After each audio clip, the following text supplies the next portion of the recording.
Rajkamal films international உலகநாயகன் கமல்ஹாசன் வழங்கும் சிவகார்த்திகேயன் நடிக்கும் Amaran 31 October Deepavali முதல் உலகமெங்கும். புத்தந்தரையிலேருந்து பேசுகிறையா. எங்களுக்கு ரொம்ப பாதிப்பாயிடுச்சு. 13 வீடு நாங்கள் ரொம்ப அவஸ்தப்பட்டு இருக்கோம். இப்போ பாருங்கள், காம்பவுண்டெல்லாம் உடஞ்சி போன பிள்ளைகள்லாம் வெளியே வந்து நிற்கிறோம். எல்லோரும் வந்து பார்த்துட்டு போகிறாங்க. இந்த ஆனியாடி மாதம் எங்களுக்கு ரொம்ப பிரச்சனையாட்டு இருக்குது. இதனால் வரை இப்படி ஆகலை. இப்போ வீடெல்லாம் காம்பவுண்ட்லாம் இடிச்சு ஒரு 10-15 மரமே போயிடுச்சு. 13 வருஷமாக நாங்கள் இந்த 35 வருஷமாக நாங்கள் எங்கள் குடியிருந்திருக்கோம். 13 குடும்பம் இருக்குது.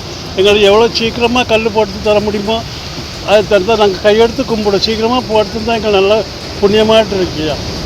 கன்னியாகுமரி மாவட்டம் பள்ளம் புத்தன்துறை பகுதியில் கடல் சீற்றத்தால் 10க்கும் மேற்பட்ட வீடுகளின் மதில் சுவர்கள் சேதமடைந்தன. கடற்கரையோர தென்னை மரங்கள் வேரோடு சரிந்து கடலுக்குள் விழுந்தது. சுமார் 10 அடி உயரத்துக்கு அலைகள் எழ வாய்ப்புள்ளதாக கடல் தகவல் சேவை மையம் அறிவித்துள்ள நிலையில் இதுபோன்ற தொடர் சேதங்களை தடுக்க தூண்டில் வளைவுகள் அமைத்து தரும்படி மீனவ மக்கள் கோரிக்கை விடுத்துள்ளனர்.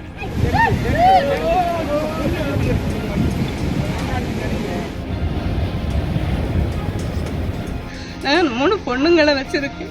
ரொம்ப கஷ்டத்துல இருந்துட்டு இருக்கேன். எங்களுக்கு மாற்றி போதுக்கு கூட எங்களுக்கு இடம் கிடையாது. இப்படி இருந்தால் நாங்கள் கடல்ல தான் போகணும், வேற வழி கிடையாது எங்களுக்கு. அதனால குயிக்கா எங்களுக்கு ஒரு நடவடிக்கை எடுத்துட்டாங்க. இந்த கடல் ரொம்ப கடல் அடியாக இருக்குது. வீடெல்லாம் இழுத்துட்டு போகிற மாதிரி இருக்குது. அரசியல்வாதிகள் அப்புறம் கவர்மெண்ட்காரங்க எல்லாம் வந்து பார்த்துட்டு போயிருக்காங்க. எங்களுக்கு சீக்கிரமாக ஏதாவது ஒரு முடிவு எடுக்கணும். எங்களுக்கு ஏன்னா ரொம்ப மோசமான நிலைமையில் நாங்கள் இருக்கோம்.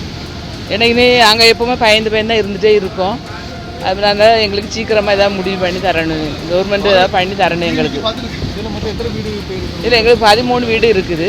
இப்போ ரொம்ப வீடு எல்லா வீடுமே பாதிச்சு தான் இருக்குது. மாவட்டம் கேசம்பந்துறை பஞ்சாயத்து. எங்களுக்கு புத்தந்துறை சங்குதுறை பீச்சு பக்கத்தில் புத்தந்துறை. எங்கள் வீடு கடல் அரிப்புனால காம்பவுண்டு வீடெல்லாம் இடிஞ்சிருச்சு. அதனால கவர்மெண்ட் சீக்கிரமாக எங்களுக்கு ஒரு நடவடிக்கை எடுத்து குயிக்காக எங்களுக்கு போர்க்கால அடிப்படையில் ஒரு முடிவு எடுத்து சீக்கிரமாக பண்ணி தந்தீங்கன்னா ரொம்ப நல்லா இருக்கும். நான் 3 பொண்ணுங்களை வச்சுருக்கேன். ரொம்ப கஷ்டத்தில் இருந்துகிட்ருக்கேன். எங்களுக்கு மாற்றி போகிறதுக்கு கூட எங்களுக்கு இடம் கிடையாது. அப்படி இருக்கும். அதனால கவர்மெண்ட் சீக்கிரம் எங்களுக்கு ஒரு நல்ல முடிவை தாங்க. எங்கள் 12 வீடு டேமேஜ் ஆகிக்குது. அதில் ஒரு வீடு ரொம்ப நல்லா டேமேஜ் ஆகிக்குது. அதனால நீங்கள் சீக்கிரமாக எங்களுக்கு ஒரு நடவடிக்கை எடுத்துட்டாங்க. அதிகாரிகள் தான் வந்து பார்த்தாங்களா? அதிகாரிங்க அந்த மேயர் வந்தாங்க. திருப்பி ஏடி ஆஃபீஸர் எல்லாரும் வந்து பார்த்துட்டு போயிருக்காங்க. நாங்கள் அங்கே சொல்கிறோம். சொல்லி இப்போதைக்கு சொல்கிறாங்க பண்டில்னு சொல்கிறாங்க. அதனால இப்படி இருந்தால் நாங்கள் கடலில் தான் போகணும், வேறு வழி கிடையாது எங்களுக்கு. அதனால குயிக்காக எங்களுக்கு ஒரு நடவடிக்கை எடுத்துட்டாங்க. இருந்த விட தண்ணி எவ்வளோ தூரம் உள்ள வந்துருக்கு? தண்ணி வந்திருக்கு. ரொம்ப வீட்டுக்குள்ளே வந்துட்டே இருக்கு. நீங்கள் இப்போ பார்த்தீங்களா சார், நல்லா வந்துட்டே இருக்கு தண்ணி. நீ நைட்டெல்லாம் தூக்கமே கிடையாது. பக்கத்து வீட்டில் போய் எத்தனை நாளைக்கு தூங்க முடியும்? ராஜ்கமல் ஃபிலிம்ஸ் இன்டர்நேஷனல் உலகநாயகன் கமல்ஹாசன் வழங்கும் சிவகார்த்திகேயன் நடிக்கும் அமரன் 31 அக்டோபர் தீபாவளி முதல் உலகமெங்கும்.